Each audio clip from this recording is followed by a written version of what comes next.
গত 5ই আগস্ট আমরা আওয়ামী লীগ এবং আওয়ামী লীগের দোসরদের বাংলাদেশে ছাত্র জনতার গণ আন্দোলনের মাধ্যমে নিষিদ্ধ ঘোষণা করেছি। কিন্তু এই অন্তর্বর্তীকালীন সরকার ক্ষমতার চেয়ারে বসে 9 মাস পার করলেও আওয়ামী লীগের বিষয়ে চূড়ান্ত সিদ্ধান্ত নিতে পারে নাই, নাকি তারা ইচ্ছা করেই নেই নাই, এটি কিন্তু জনগণে একটি বড় ধরনের সংশয় এবং সন্দেহের তৈরি করেছিল।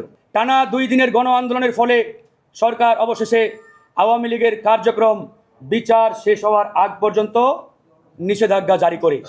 আওয়ামী লীগের কার্যক্রম নিষিদ্ধ হলে এই অন্তর্বর্তীকালীন সরকার জাতীয় পার্টি এবং 14 দলের কার্যক্রম কেন নিষিদ্ধ ঘোষণা করলেন না? এর আগে আমরা যখন এই সরকারের কাছে আবেদন জানালাম আওয়ামী লীগকে নিষিদ্ধ করতে হবে, তখন সরকার এবং সরকারি দল অর্থাৎ জাতীয় নাগরিক পার্টি তারা বারবার বলার চেষ্টা করলো একটি বিশেষ দল নাকি আওয়ামী লীগ নিষিদ্ধ চায় না। আজকে আমরা এই সরকারের কাছে প্রশ্ন রাখি, আপনারা যদি আরো 6 মাস আগে আওয়ামী লীগকে নিষিদ্ধ করতেন, এর ফলাফল কি হতো? বিএনপি বাধা দিতেন কিংবা বিএনপি ওই সিদ্ধান্ত মানতেন না? বিষয়টি তো এমন নয়।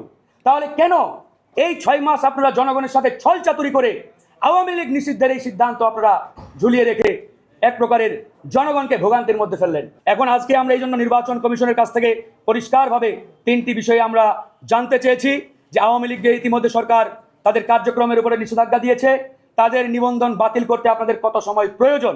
মাননীয় প্রধান নির্বাচন কমিশনার আমাদের বলেছেন সেই নিষিদ্ধের বা নিষেধাজ্ঞার যে গেজেট, এই গেজেটটি আমাদের হাতে আসার সাথে সাথে আমরা আওয়ামী লীগের বিষয়ে সিদ্ধান্ত নেব। এখনও তারা সেই গেজেটটি হাতে পান নাই। একই সাথে তারা বলেছেন সরকারের নির্বাহী আদেশের কোনো সিদ্ধান্ত, এমনকি আদালত কর্তৃক কোনো সিদ্ধান্ত যদি আমাদের কাছে আসে আমরা সেটি এক্সিকিউট করতে বাধ্য থাকব। এরপরেও তাদের কোনো এখতিয়ার আছে কিনা যারা গণহত্যাকারীদের সহযোগী তাদের বিষয়ে অ্যাকশন নিতে? তারা বলেছেন আমাদের নির্বাচন কমিশনের আইনে রয়েছে আমাদের বিধি মোতাবেক কোনো রাজনৈতিক দল যদি অ্যাক্ট না করে তাহলে আমরা তাদের বিষয়ে আইন অনুযায়ী যথাযথ ব্যবস্থা নিতে পারবো।